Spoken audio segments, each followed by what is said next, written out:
In this quick video, I'll show you how to create a folder in Dropbox.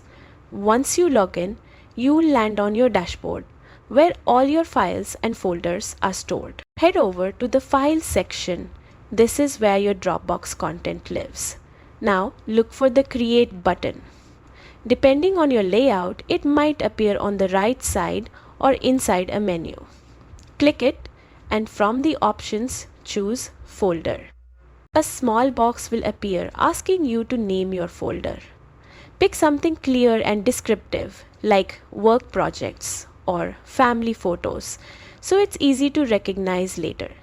You can also choose whether the folder will be private or shared with others. Once you're happy, hit Create and your new folder will appear instantly, ready to store files or be shared with your team. Right, that's it. Your Dropbox is now more organized. If you found this helpful, give it a like and subscribe for more quick guides.